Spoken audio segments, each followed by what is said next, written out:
ruling establishment has a lot of, they will stop at nothing to complete their toolkit of control. And one of the things that has been missing from the toolkit of total control has been quarantines.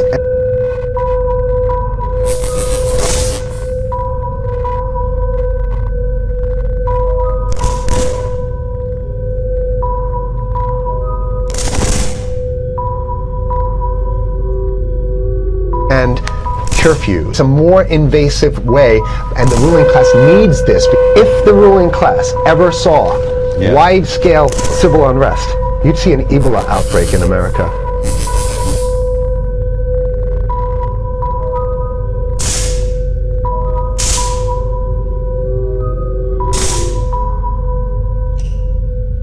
Right away. What you see is that Ebola is another tool in the toolbox of the ruling class repression. control. Just said, this is a tool.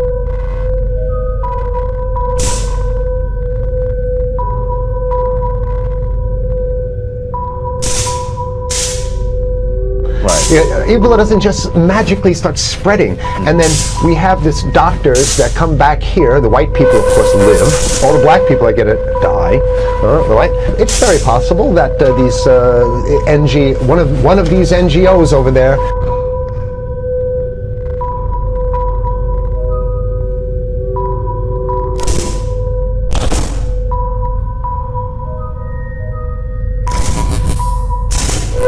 is going around with a veil of Ebola, or spreading it from a small plane onto. The point is to get hundreds of thousands of people infected with it and create the next phase of control. Here's a document from the Rockefeller Foundation. Rockefeller Foundation, right there. You can zoom in on that, where my finger is. It's called Scenarios for.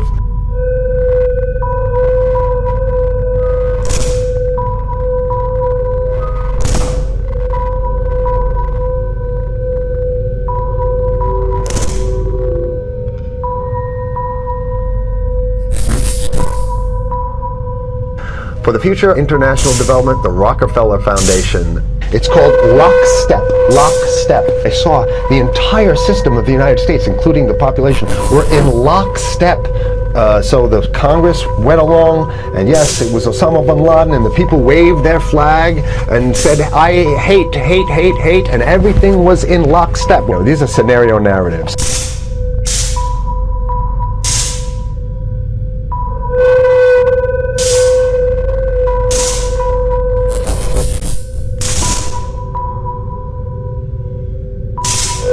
And they speak about it in the past tense. So they put out this scenario. In 2010, they published it, Lockstep. A world of tighter, top-down government control and more authoritarian leadership, with limited innovation and growing citizen pushback. In 2012, the pandemic that the world had been anticipating for years finally hit.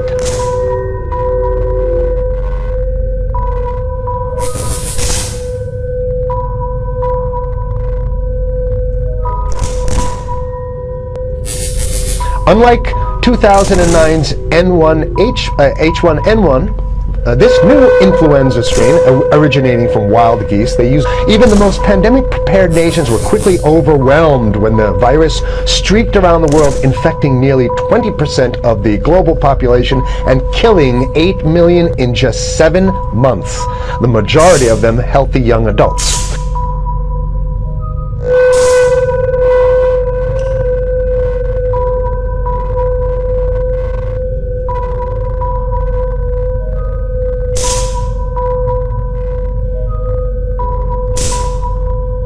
The pandemic also had a deadly effect on economy. You can see that agenda, control agenda, written down, and it's anybody's guess how this becomes effectuated in real life. This is written specifically as marching orders, or whether people take it upon themselves in the intelligence networks to say, okay, well, this has been produced, so this is the plan. These narratives have to be written in advance. The intelligence agencies don't know how to do these narratives. They need help. These think tanks, they come up with these, like Rand Corporation, Rockefeller Foundation.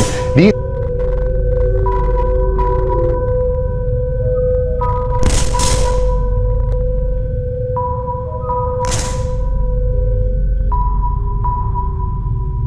are think tanks of death. They're not the think tanks. They're not there to find great ways to help people. The pandemic also had a deadly effect on economics. International mobility of both people and goods screeched to a halt, right? Which is what they want. They want a completely isolated world, right?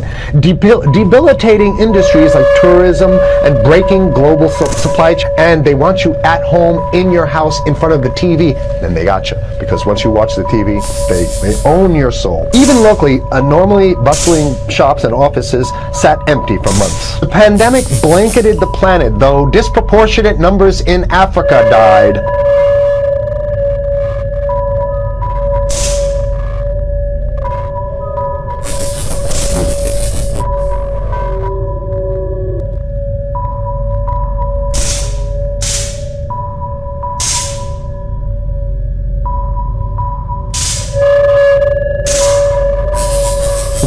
Southeast Asia and Central America, where the virus spread like wildfire. But even in developed countries, containment was a challenge. The United States' initial policy of strongly discouraging citizens from flying proved deadly in its leniency. Accelerating the spread of the virus, not just within the United States, but across borders. However, a few countries did fare better. China in particular. The Chinese government's quick imposition and enforcement of mandatory quarantine for all citizens, as well as its instant and near hermetic sealing off of all borders, saved millions of lives, stopping the spread of virus far earlier than in other countries. We have to look towards the Chinese, the oppressive totalitarian Chinese regime, as an example of what we need to be doing here. The ruling class here loves the Chinese regime because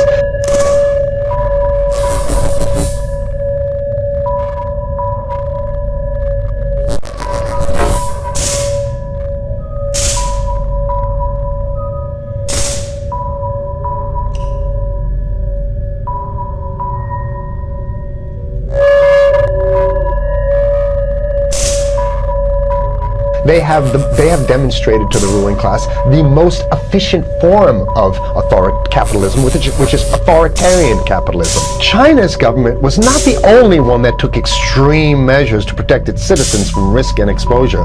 During the pandemic, national leaders around the world flexed their muscles, flexed their authority, and imposed airtight rules and restrictions.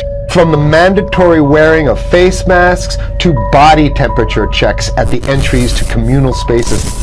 This is a dragnet for everything. So they're building a system where every move you make, you gotta go through them. Even after the pandemic faded, this more authoritarian control and oversight of citizens and their activities.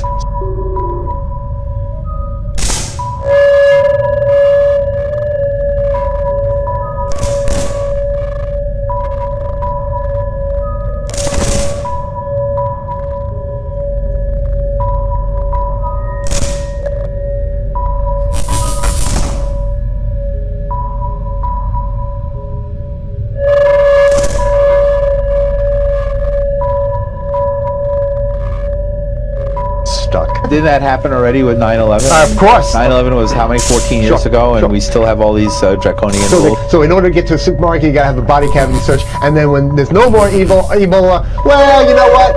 We kind of like this way because we have an complete infrastructure of a control grid. At first, the notion of a more controlled world gained wide acceptance and approval. Citizens willingly gave up some of their sovereignty and their privacy to more paternalistic states in exchange for greater safety and stability. The National Security Memorandum number 200. You can look that up on your internet. He says that there's too many people, we got to get rid of the population. He used the word depopulation, which is different.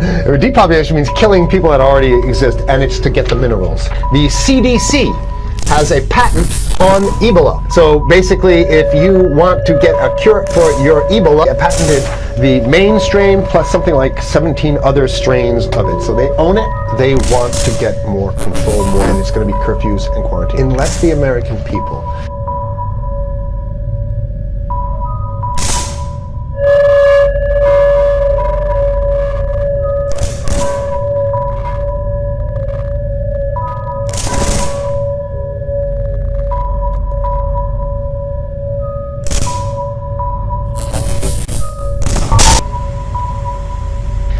start to get some new way to revolt, a new way to organize, new way to protest. It's going to be a slave state here. The ruling class doesn't seem to have too much resistance. They're getting everything on their Christmas. If you want to live in a world where you're tricked into all this stuff because it's for your safety, right?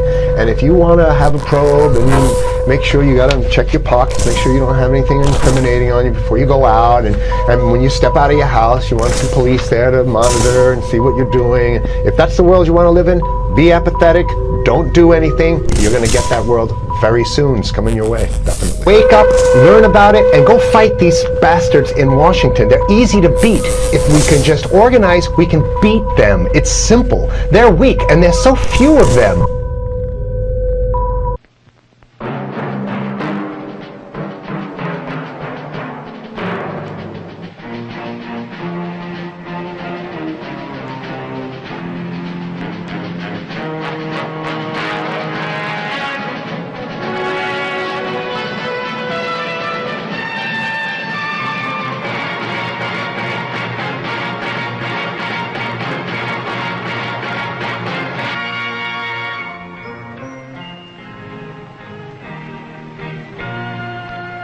Some people have a deep, abiding respect for the natural beauty that was once this country. And some people don't. People start pollution. People can stop it. Write for Pollution Booklet, Box 1771, Radio City Station, New York.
Talk, great.